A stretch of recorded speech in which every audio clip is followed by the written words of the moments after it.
Hello, my friends, and welcome back. Today, we're going to be taking a look at a clip of a fat activist talking about how they argue with their doctor when their doctor tells them to lose weight. Apparently, they bring a copy of all their labs and stuff, so when their doctor is like, hey, maybe this health condition is related to obesity, they can be like, actually, according to all these labs, the obesity is chill. This will be video number 453 in the series of fat activists teaching doctors how to be healthy. We're also going to be taking a look at a bonus clip of somebody talking about how to be confident while obese, so stick around till the end to see it all. Please be sure to check out my second channel where I release content not related to fat acceptance. It's called Cynical Reacts, and I recently released a video on that channel about how JoJo Siwa has lost her damn mind. Here's a link. Before we proceed, please click the like button so that I may apply comb to mustache.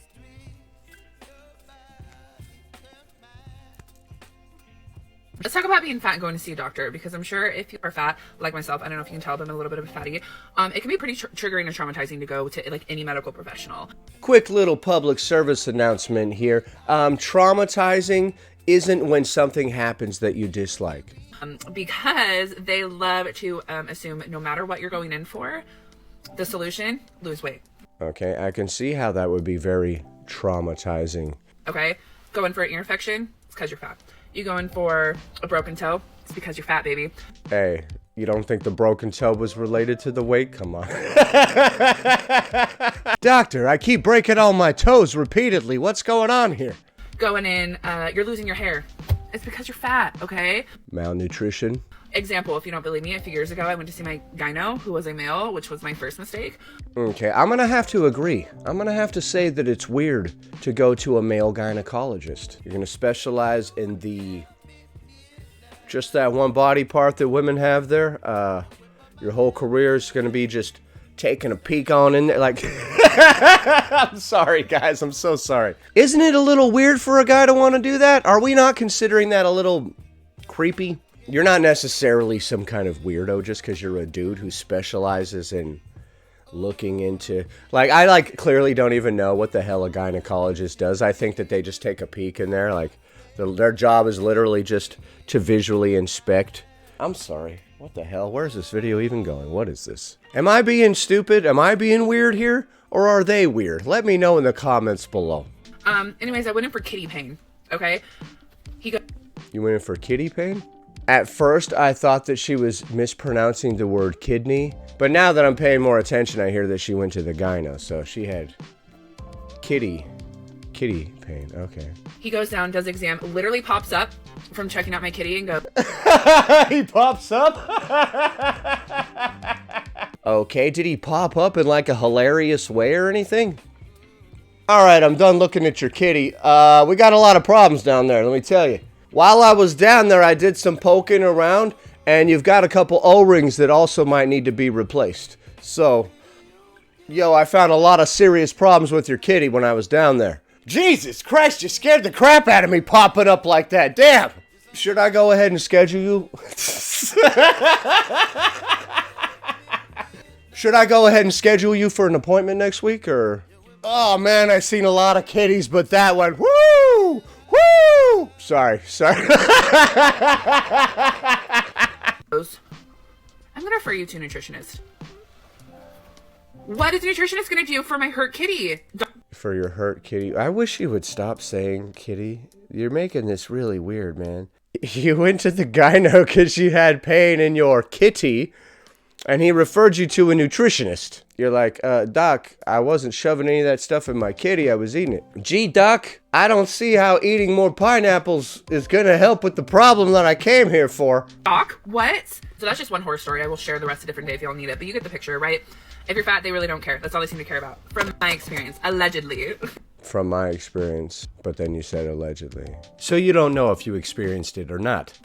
But The reason why I'm bringing this up is because last year I started this series called Let's Get Uncomfortable, which really quickly, if you're new here and don't follow me, hi besties, my name is Ashley. I'm a fat positive content creator and Hi bestie. a professional photographer in Oregon who is currently booking. Just have to throw in that little plug. I gotta pay the bills.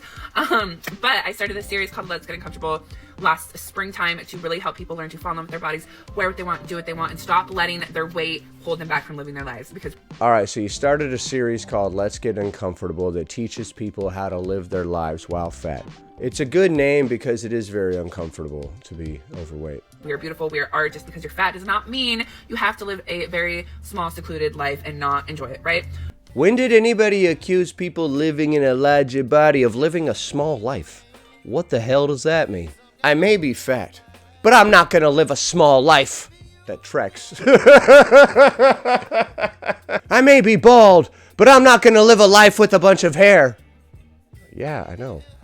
With that being said, I decided to bring the series back, and I thought it'd be so important to also talk about my experience and my advice, how I handle going to see a doctor, and how important it is to learn to advocate for yourself, what I do to prepare, and really make sure I'm being heard and leaving satisfied and that my health matters. So with that being said, I saw a new PCP this week, and I want to share with you my experience.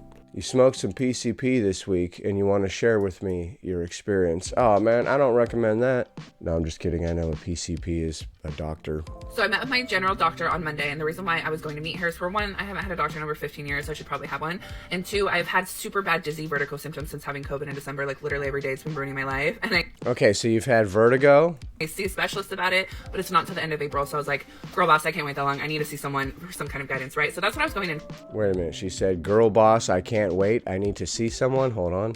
But it's not till the end of April. So I was like, girl boss, I can't wait that long. I need to see someone for some kind of guidance, right? So that's what Okay, I don't know why you threw the word girl boss in there, but go on. I was going in for. Nothing to do about my weight, but I know since my first time, we're gonna have to go over everything. It's gonna get brought up regardless.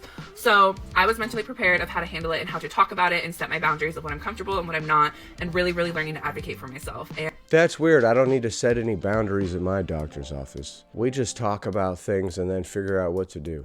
I don't need to go in there with like wartime strategies or like a football playbook. Like, all right, he's going to go left. I'm going to have to counter and go right. The nurse is going to try to block. I'm going to have to tackle her and just put my hand right into the doctor's face like this as I run past him towards the end zone. I did a really good job. I'm going to share with you what I did.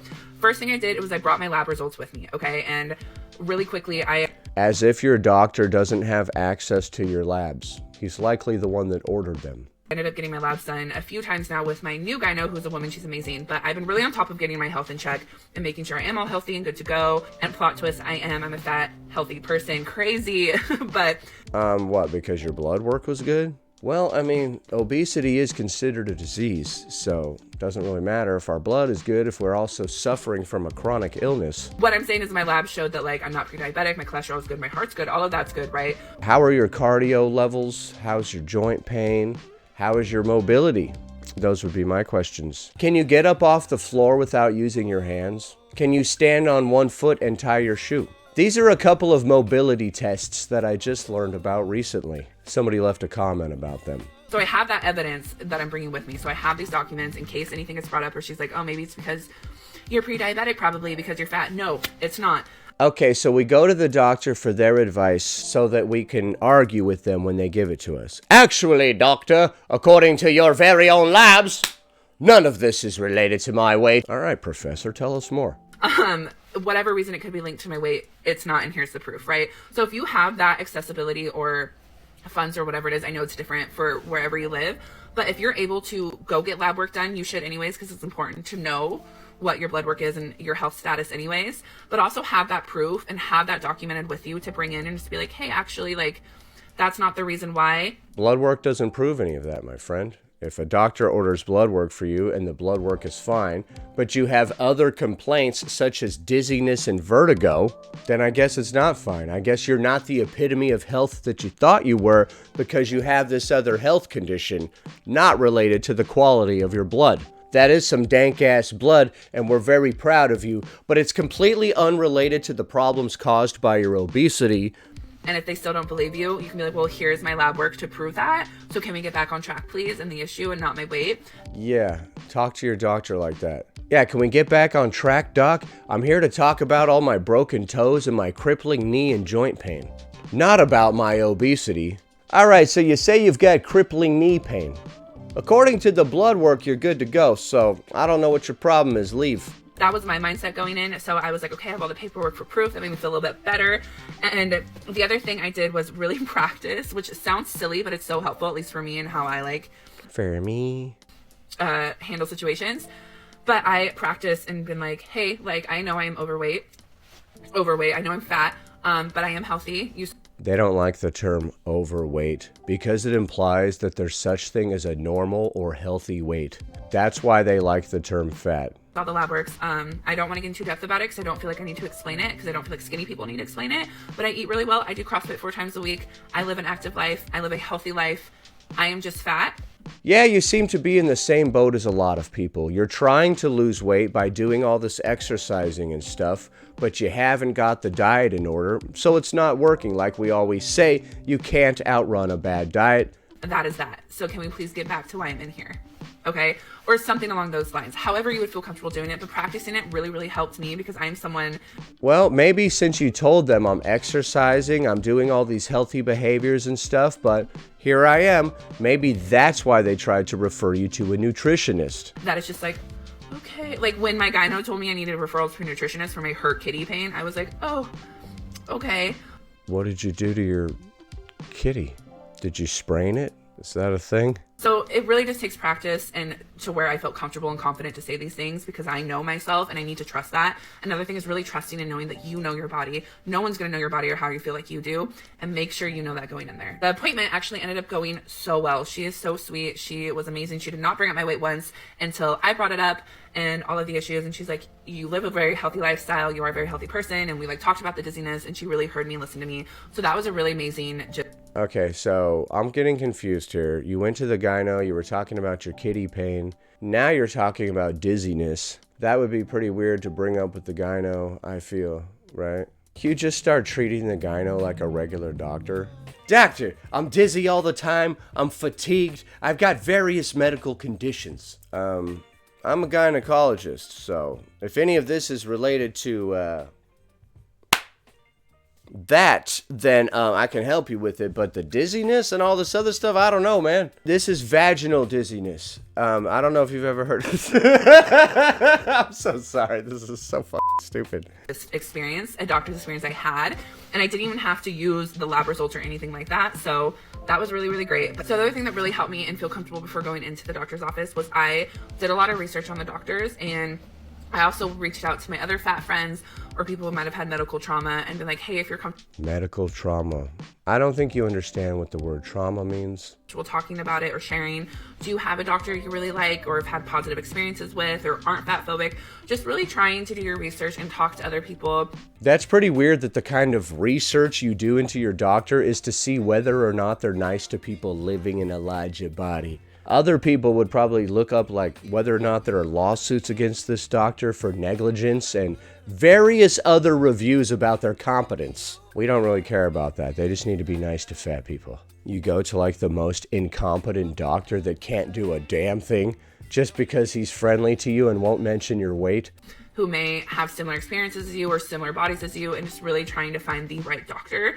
Now, again, I know this can be really hard because a lot of your doctors are assigned to by insurance or availability, which I totally know and understand. But if you are assigned a doctor and you're like, I'm not going to have a good feeling about this, and you're scared to go in, it doesn't hurt to call the office and ask, hey, is there anyone, like any other doctors in this building that the insurance covers?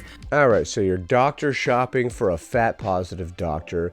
Much like a prescription pill junkie, doctor shops for a doctor that will prescribe them the drugs that they want. That I can maybe switch to, I feel like I would have a better experience with or feel more comfortable. Really just using your voice and advocating for yourself. Well, I do enjoy arguing with medical professionals, so this should be pretty fun. And really just trying to see what you can do, because going to a doctor, having doctors is still so important. Just because we're fat does not mean our health needs to be ignored. Just because we're fat does not mean our health needs to be ignored. And I lived that way for a very long time, and I'm not doing it anymore. I'm almost 30. I'm like, I need to have doctors. I need to have checkups. I want to make sure. So, oops, my phone died last night in the middle of recording this, so here we are the next day. Okay, so you were going on a tirade about how many doctors you need. But yeah, I really hope this helps some of y'all be able to go see a doctor or any medical professional you've been needing to or wanting to, and to know that you have a voice and you can use it, and you know your body more than the doctor or anyone will, okay? Then why are you with the doctor? If you know your body better, you know better than they do. They told you to lose weight, you started showing them lab results and crap. So apparently you think you know better than them. So what are you talking about? You don't need to go to the doctor. The doctor needs to go to you, apparently. So yeah, I love you guys and I'll see you later. Bye. Alright, I love you too and I'll see you later. Bye. You were bringing up your dizziness to your gynecologist for some reason, and then he didn't believe you, so you had to show him your labs. What is happening? Now we're going to be taking a look at a bonus clip of somebody talking about being confident despite living in a larger body. I've seen a lot of my fellow fats lately asking, where does your confidence come from? Fellow fats. And what I have to say to that is, you're spite, baby. Okay, I don't think you know what confidence means. You can't pretend to be confident. It's no news to any fat person that our society hates and dehumanizes fat bodies. And the people attached to them. And when you grew up as a fat child and that's been your experience your entire life, it can create a lot of rage in someone.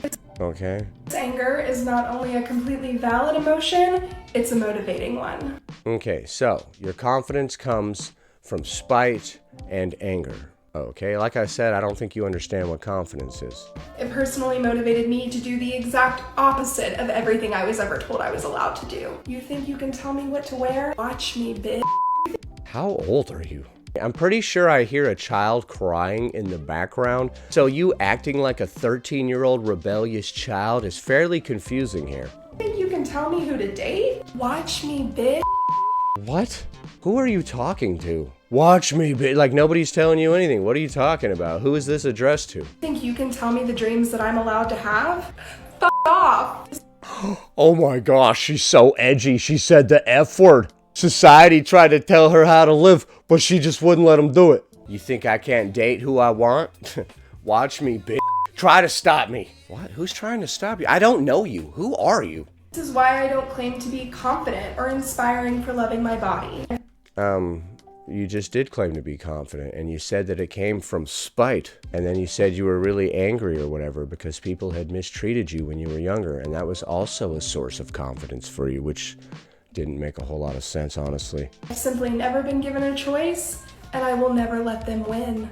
Okay, I don't think you know what confidence means. Again, I think I'm gonna stick with my original assessment here. To these people, just saying the words, I am confident, is confidence. Gathering experience and learning and growing and working on myself as a human being is what led to my confidence. I honestly think that acting a certain way to prove to everybody how confident you are is the opposite of confidence. You're doing weird little displays to look a certain way to other people because you value their opinion because you are not confident in yourself. Confidence means you stop caring what all these people think. So I disagree with her false displays of confidence. It's contrived. So what do you think of the clips that we just saw? Should you take your lab results to the doctor so you can argue with them about what your real medical problems are? And can you be confident just to spite everybody else? Is that real confidence? Leave a comment below. Happy Thursday, everybody. Anyway, that about does it. Thanks for watching, commenting, liking, and subscribing. And I'll see you in the next one.